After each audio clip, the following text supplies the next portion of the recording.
Hello guys, ട്യൂണി the slim ബ്യൂട്ടിയിലേക്ക് ഏവർക്കും സ്വാഗതം. ഇന്നും ഒരു കുക്കിംഗ് വീഡിയോ തന്നെയാണ് കേട്ടോ. ചോറിൻ്റെ കൂടെ എന്തൊക്കെയാണ് സ്പെഷ്യൽ എന്ന് നമുക്ക് നോക്കാം. ആദ്യം തന്നെ ചോറ് വെച്ചതിന് ശേഷം ഞാൻ പയറുതോരൻ ഉണ്ടാക്കാൻ തുടങ്ങി കേട്ടോ.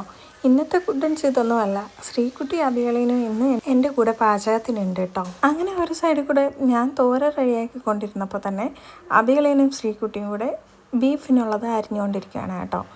കണ്ടോ, അബികളെയും പച്ചമുളക് അരിഞ്ഞ് സഹായിക്കണത്. ഇങ്ങനെയുള്ള കാഴ്ചകൾ നമ്മുടെ അടുക്കളയിൽ ഇടയ്ക്കിടയ്ക്ക് കാണാറുള്ളതാണ് കേട്ടോ.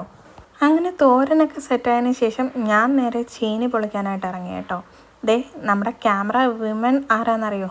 ജാനിക്കുട്ടിയാണ് കേട്ടോ.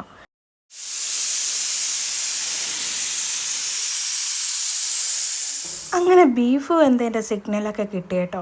ബീഫിൻ്റെ ഇടയ്ക്കൂടെ ചീനിയാണ് നിങ്ങൾ കണ്ടത്. ചീനിയും വെച്ചു. അതിൻ്റെ ഇടയിൽ കൂടെ അവർക്ക് വേണ്ട ഷോട്ട്സും അവരെടുക്കുന്നുണ്ടായിരുന്നു കേട്ടോ. പിന്നെ ഇന്നത്തെ ഒരു പ്രത്യേകത എന്ന് പറഞ്ഞാൽ ഈ ബീഫ് കറി വെക്കുന്നത് അബിയളിയനാണ് കേട്ടോ. ഇന്ന് അബിയളിയൻ്റെ സ്പെഷ്യൽ ബീഫ് കറിയാണ്. അങ്ങനെ ചോറിൻ്റെ കൂടെ ബീഫ് കറിയും തോരനും ചീനിയും എല്ലാം സെറ്റായി കേട്ടോ. അതൊക്കെ കഴിഞ്ഞിട്ട് ജാനകി അബിയളിയും മൈലാഞ്ചി ഇട്ട് കൊടുക്കുക.